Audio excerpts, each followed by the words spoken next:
Welcome to Ramani creative. இன்றைக்கி ஒரு சின்னதாக ஒரு ஸ்நாக்ஸ் ரெசிபி தான். முந்தின நாள் நான் எடுத்த சப்பாத்தி இருந்தது, அதை வச்சு தான் இந்த ஸ்நாக்ஸ் பண்ணியிருக்கேன். இது வச்சு பார்த்தா சப்பாத்தியில் பண்ண மாதிரியே தெரிஞ்சிருக்காது. வாங்க செய்யலாம். இதுக்கு ஒன்றுமே இல்லைங்க. நீங்கள் முந்தின நாள் எடுத்த சப்பாத்தியை இது மாதிரி எடுத்து கட் பண்ணி வச்சுக்கோங்க.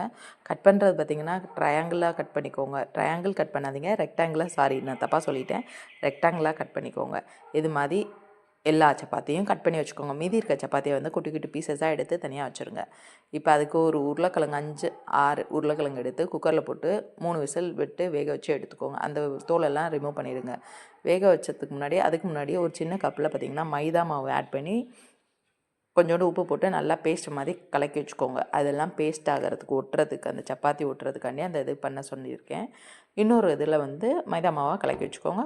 கொஞ்சம் இருந்தால் ரவை எடுத்து வச்சுக்கோங்க. இல்லையா பிரெட் க்ரம்ஸ் இருந்தாலும் எடுத்துக்கோங்க. இல்லையா வந்து ரஸ்க்கை வந்து பொடி பண்ணி வச்சுக்கோங்க. இப்போ நான் வந்து வேக வச்ச உருளைக்கிழங்கு எடுத்துட்டேன். இப்போ அதுக்கு முன்னாடி வந்து பெரிய வெங்காயம் 2 எடுத்து நைஸாக நறுக்கிக்கோங்க.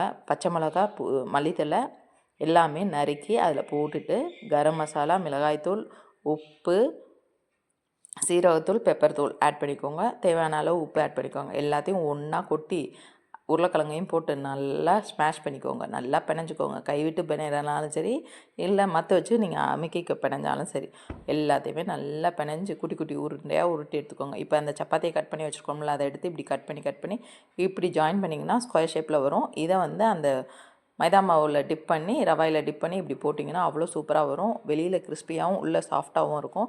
நீங்களும் உங்கள் வீட்டில் ட்ரை பண்ணி பாருங்கள். இந்த சேனல் உங்களுக்கு பிடிச்சிருந்தா லைக் பண்ணுங்கள், ஷேர் பண்ணுங்கள், கமெண்ட் பண்ணுங்கள். மறந்துடாமல் என்னோடய சேனலை சப்ஸ்கிரைப் பண்ணி வச்சுக்கோங்க. அப்போ தான் நான் வீடியோஸ் போடுறதுக்கு எனக்கு ஹெல்ப்ஃபுல்லாக இருக்கும். தேங்க்யூ ஃபார் வாட்சிங். Keep on supporting me.